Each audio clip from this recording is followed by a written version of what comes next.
Bonjour à tous et ravi de vous retrouver sur cette nouvelle vidéo en votre compagnie, toujours dans ce format qui donne la parole aux professionnels de l'immobilier pour partager des expériences, partager des parcours et puis essayer d'inspirer d'autres conseillers immobiliers. Aujourd'hui, j'accueille Julien Raffin, mais avant qu'on démarre, je vous rappelle que vous pouvez toujours télécharger mon guide les 3 conseils pour multiplier par 2 votre rentrée de mandat exclusif qui se trouve sur un lien autour de cette vidéo quelque part. N'hésitez pas à cliquer, à laisser votre email et je vous envoie ça très rapidement. Aujourd'hui, j'accueille Julien et je vais lui demander d'abord de se présenter, puis ensuite de nous partager un petit peu son expérience. On va échanger pendant quelques minutes et j'espère que vous en retirez beaucoup de contenu utile. Salut Julien. Salut Sébastien, donc pour me présenter, comme tu l'as dit, Julien Raffin, je suis moi agent immobilier depuis 10 ans, depuis 2008. 4 agences immobilières, donc l'agence groupe C2I, on est à côté de Nîmes, sur Bouillard, Garon, Bellegarde et Manduel, donc des villages. Voilà, je suis dans la profession depuis 10 ans maintenant. Ok, tu as toujours fait de l'immobilier? Alors j'ai toujours fait de l'immobilier puisque quand j'ai terminé mes études en juillet 2007 et j'ai ouvert l'agence le 2 janvier 2008. Donc c'est première expérience professionnelle, création d'entreprise, on est parti du départ et rien eu d'autre jusqu'à présent. Donc, du coup, une expérience intéressante pour vous qui nous écoutez, c'est que bah, quand j'ai l'habitude voilà, de rencontrer énormément de conseillers immobiliers, et je le disais à Julien avant qu'on démarre, c'est souvent un métier qu'on fait en reconversion, en deuxième, troisième carrière, à minima en tout cas, et de plus en plus d'ailleurs. Et Julien est comme moi, c'est-à-dire qu'il a la spécificité de n'avoir fait que ça. Depuis la fin de ses études, on a ça en commun avec des parcours différents, parce que Julien est parti tout de suite sur la création d'entreprise, alors que moi, je suis passé d'abord par le salariat, le conseiller immobilier, manager, etc., etc. Donc, Julien, de mon point de vue, en tout cas, a eu un profil assez unique dans la profession qui est de n'avoir fait que ça et en plus d'avoir démarré tout de suite par la création d'agence. Comment est-ce que ça s'est passé et comment t'es venue l'idée de passer tout de suite à l'étape d'après? Alors l'idée, comment elle m'est venue? L'idée, elle m'est venue en fait, comme c'est une création, moi j'avais aucune connaissance, ni proche, ni lointaine, ni même très lointaine, qui avait déjà fait de l'immobilier et même de l'entrepreneuriat. Donc c'est doublement, je dirais, intriguant, si on veut. C'était peut-être dans mon ADN probablement. L'immobilier, j'y suis venu par l'investissement, par des reportages que je pouvais voir sur la possibilité, je dirais, même si c'était quand même prématuré à ce moment-là, de se constituer du capital, de la retraite, des compléments de revenus. Donc, j'y suis venu dans l'immobilier en tant qu'investisseur, avec un achat d'appartements quand j'avais une 21 ans, 22 ans. Ok. Et ça m'a plu. J'ai fait d'autres acquisitions.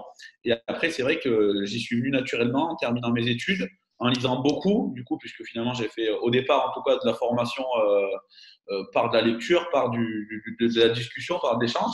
Et j'y suis venu naturellement. L'entrepreneuriat, ben, c'était quelque chose qui me plaisait, puisque dans mes études commerciales, j'avais fait une majeure entrepreneuriat sur la fin. En fait, ça s'est fait de fil en aiguille naturellement, de découvrir et l'entrepreneuriat et le monde de l'immobilier que je ne connaissais pas, parce qu'on ne peut pas dire, contrairement à ce qu'on nous dit des fois, qu'on connaît l'immobilier parce qu'on a acheté un appartement ou un petit deux appartements. Et aujourd'hui, du coup, 10 ans plus tard, t'en es où? 10 ans plus tard, la société a bien évolué, puisqu'aujourd'hui, moi j'ai 7 collaborateurs au sein de l'agence, au sein des 4 agences, pardon. Donc, on fait des métiers donc de l'achat, location, gestion locative. C'est une société qui se développe de manière linéaire, sur laquelle ben, j'ai dû, forcément, comme chaque chef d'entreprise, faire beaucoup de management, de stratégie, de communication, de commercial, pour arriver à essayer d'avoir une structure qui soit pérenne et sereine.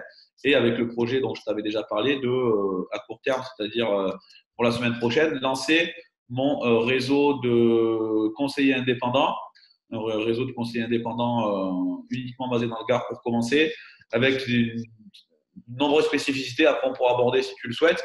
Mais du moins, voilà, le futur projet d'agence, c'est ça, c'est à court terme, c'est lundi, c'est de lancer le réseau de conseillers indépendants sur le Gard.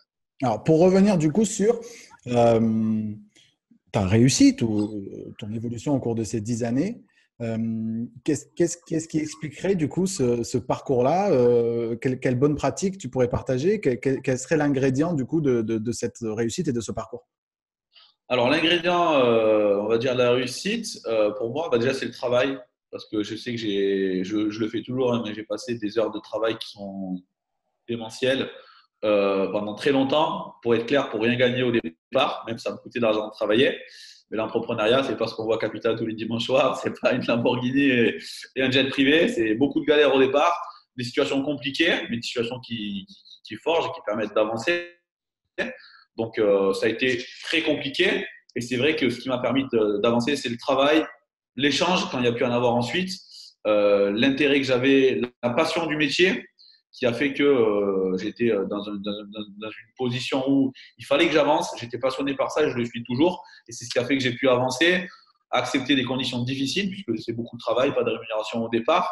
La moindre petite rémunération, ben, si on a une vision de chef d'entreprise à long terme, ben, c'est pas de prendre quelques dividendes pour dire je gagne bien ma vie, c'est de réinvestir intelligemment. C'est aussi la deuxième complication que j'ai connue, de bien s'entourer, chose aussi au départ. En fait, j'ai fait, je pense, toutes les erreurs possibles au départ. Donc, je vais pouvoir donner la liste des erreurs à ne pas faire. Très bien. On va y passer après, donc c'est très bien. Je dirais, du vécu, du recul. Et ça a permis, je pense que le cap, ça a été vraiment d'être passionné, d'être droit et le travail. Le travail, toujours le travail.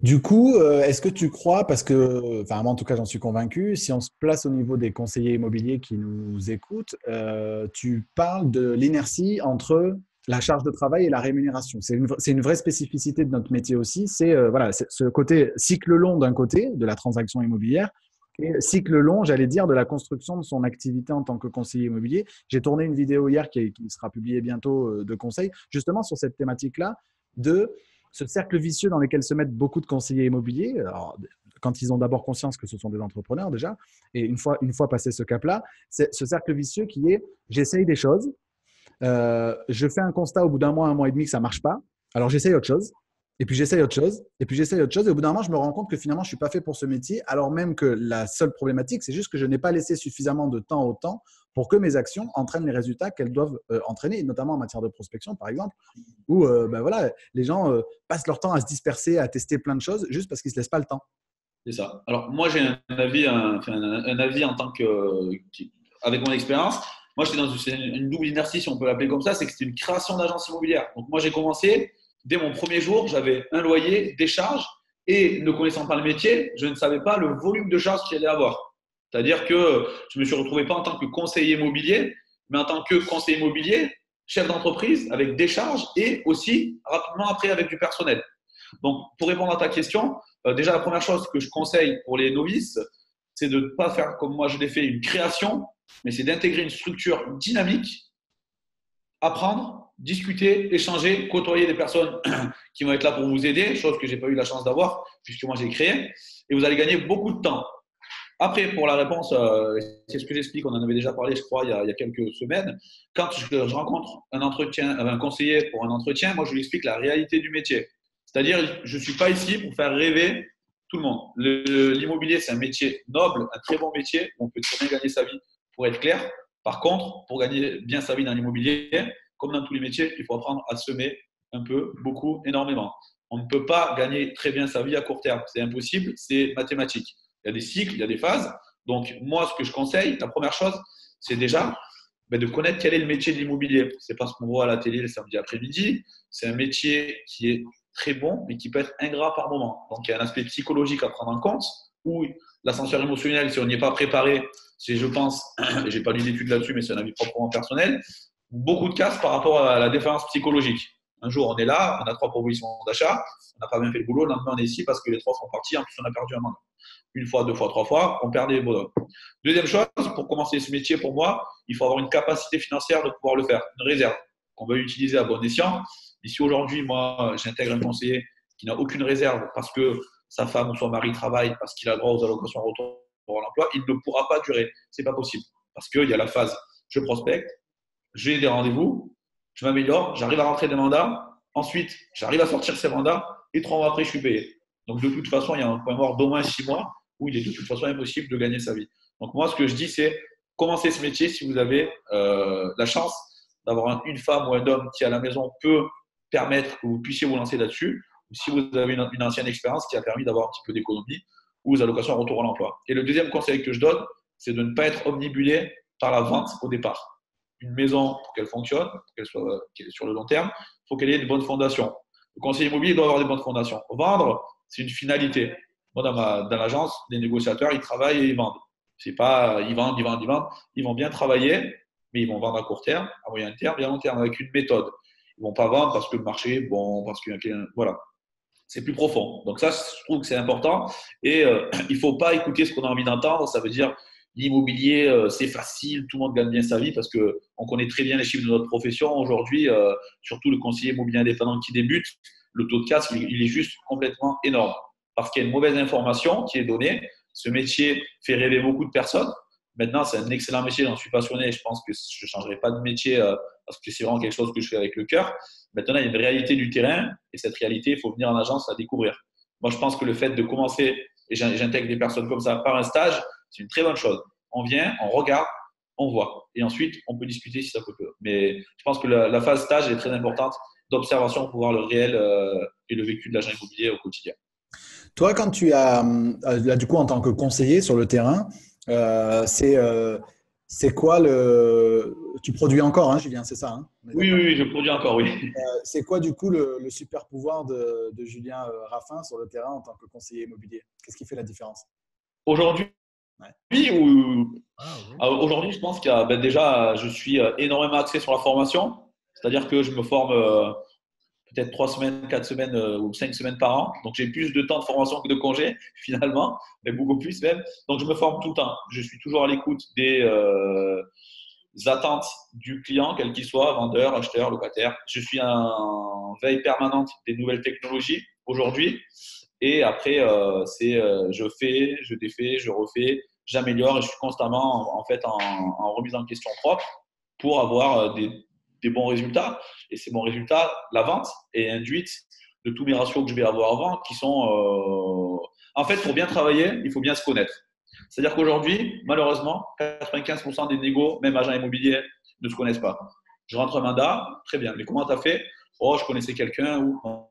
Moi, je rentre un mandat, je sais que je dois avoir un taux de transfo de X temps de prospection pour avoir X contacts pour avoir X, ce que moi j'appelle rendez-vous présentation, X rendez-vous présentation pour X mandat, et je connais exactement la ratio X mandat combien de ventes. Et par rapport à ça, en fait, le fait de bien me connaître me permet de travailler d'une manière sereine. Je ne suis pas à me dire, ce mois-ci, je suis un petit peu moins bon parce que j'ai moins vendu. Mais si ce mois-ci, j'ai rentré 4 exclus, 5 exclus, 8 exclus, je sais pertinemment que dans mon cycle des 90 jours, le mois suivant, je serai bon et le mois suivant aussi très bon. Donc, je me connais mieux, j'ai plus travaillé, j'ai une méthode de travail sur laquelle c'est comme ça et c'est plus comme ça maintenant. Je suis beaucoup plus confiant quand je rentre en rendez-vous. Je pense que la confiance en soi ressort via la confiance client. Et après, il y a aussi maintenant, après 10 ans et beaucoup de temps de semences, comme je l'ai dit, de la recommandation qui arrive et qui fait qu'aujourd'hui, c'est vrai que la reco, mais je prospecte toujours autant. Julien vient de vous partager une pépite, messieurs, dames. Et je sais de quoi je parle puisque c'est le contenu du premier module de mon programme d'accompagnement. Les Américains disent, et on est à la même école avec Julien, disent know the numbers, hein, connaissez vos chiffres. Et effectivement, cette notion d'entonnoir de conversion, depuis nos actions de prospection jusqu'à nos revenus, c'est ce que j'enseigne en premier, de quelle que soit ma formation d'ailleurs, parce qu'il est impératif pour tous ces conseillers immobiliers qui sont des entrepreneurs de connaître avec exactitude de combien de rendez-vous ils ont besoin pour rentrer un mandat, de combien de mandats ils ont besoin, etc. Ça permet, quand on fait l'exercice, et je l'ai fait encore récemment la semaine dernière en coaching, d'abord, il y a des trucs qui sautent aux yeux. Pour des gens qui ont maintenant 1 an, 2 ans d'activité, ils se disent, mais je ne l'ai jamais fait l'exercice et du coup, j'ai des leviers d'amélioration évidents de mon activité parce qu'il y a de la déperdition, hein, dans mon tunnel de vente à certains endroits clés que je dois effectivement du coup retravailler. Donc, ça permet d'identifier les leviers d'amélioration et ça permet, quand on remonte la pelote, depuis ces objectifs de revenus, de pouvoir déterminer du coup de combien de rendez-vous vendeurs, par exemple, j'ai besoin chaque semaine pour être certain d'atteindre mes objectifs. C'est ce que j'appelle le nombre d'or. Combien de rendez-vous vendeurs chaque semaine je dois avoir pour construire une activité solide, régulière et prévisible. C'est ça. Alors celle-là, faut la garder. On va garder juste le bout de cette vidéo-là parce que je pense que celle-là, elle va vous être très utile. Julien, du coup, avec le recul, là toujours en tant que conseiller immobilier, s'il y avait un truc que tu devais refaire différemment, une erreur, un truc que tu ferais autrement si tu démarrais demain. Peut-être que si je redémarrais aujourd'hui, peut-être que j'intégrerais une agence. Alors, le problème, il y a avantage et inconvénient. C'est-à-dire que j'ai eu l'avantage en gros, de me faire une auto-formation. C'est-à-dire d'aller vraiment chercher et de mettre du temps, mais à l'épuiser là où, d'après moi, l'information était la meilleure. Après, c'est vrai qu'il y a beaucoup d'agences aujourd'hui qui n'ont pas de process de formation. qui fait que finalement, je n'aurais pas plus gagné de temps. J'aurais peut-être même été dégoûté du métier sans avoir eu, moi, mon libre arbitre d'aller chercher ce que j'avais à chercher. Mais peut-être de rentrer dans une très bonne école de formation, quelle qu'elle soit, d'apprendre, de prendre des contacts. En fait, je n'aurais pas été plus performant, j'en doute, mais j'aurais peut-être gagné un peu de temps, tout simplement. Voilà. Le fait de faire des choses déjà avec des personnes qui auraient pu m'accompagner dès le départ, j'aurais pu gagner du temps à avoir des méthodes de travail, quelles qu'elles soient, d'un réseau X, Y, Z, là n'est pas le problème, et j'aurais pu avancer comme ça. Et après, sinon, sur l'erreur que j'ai fait, après, c'est pas en tant que conseiller, c'est plus en tant que chef d'entreprise, c'est de savoir de qui je vais m'entourer, en fait, dans l'entreprise. Mais tu sais, la notion de s'entourer des bonnes personnes, elle s'applique en tant que chef d'entreprise, mais elle s'applique aussi en tant que conseiller. D'abord, la partie formation, comme tu disais, mais aussi l'ensemble des gens qui gravitent autour de nous dans la profession au quotidien. Exactement. Donc ça, cette notion voilà, de qui sont mes partenaires directs, indirects, qui peut m'amener haut et qui au contraire va me tirer vers le bas. C'est pas comme on peut retrouver dans la notion dans la vie personnelle, mais cette notion-là, aujourd'hui, personne sur Terre est capable tout seul de réussir. Moi, je veux dire, j'ai toujours des personnes qui vont m'aider sur divers points, sur de l'échange. Alors, c'est des aides qui sont différentes, hein, mais des aides humaines, des aides intellectuelles, des aides commerciales, des aides marketing. On était hier encore à Marseille. Après, c'est du travail, tout ça, messieurs, mesdames qui le regardent. C'est hier encore à Marseille, on s'est levé à 6 h du matin, on était faire une conférence qui a duré 1 heure, 2h30 de route. Aller-retour, on a mis 4 heures pour 1 heure de conférence. Mais il faut aller chercher l'information là où il faut. Et il ne faut pas hésiter sur la formation et sur le temps qu'on accorde à ça.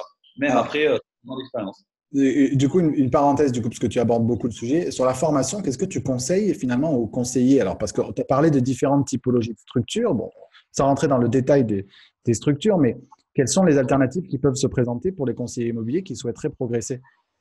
Moi, je pense que pour le conseiller immobilier qui veut progresser, quand il va intégrer une structure, il ne faut pas qu'il voie juste la partie rémunération.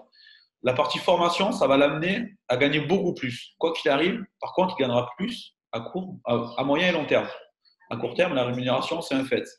Mais moi, je pense qu'aujourd'hui, on a tous besoin d'être formés, accompagnés et coachés.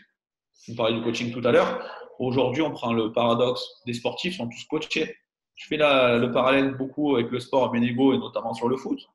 Aujourd'hui, on va prendre un joueur quel qu'il soit. On prend Cristiano Ronaldo. C'est le premier entraînement. Arrivé, c'est le dernier entraînement. Il n'est pas en début de carrière. Par contre, performeur. Après, on a les résultats qu'on a. Deuxième chose, on prend Usain Bolt, meilleur coureur le plus rapide du monde. Il est coaché, il s'entraîne tous les jours. Il ne faut pas rentrer dans la complaisance. Aujourd'hui, quand je vois moi, même des négos ou des confrères qui me disent « j'ai pas besoin d'eux », on a tous besoin d'eux. Je leur dis « regarde Usain Bolt.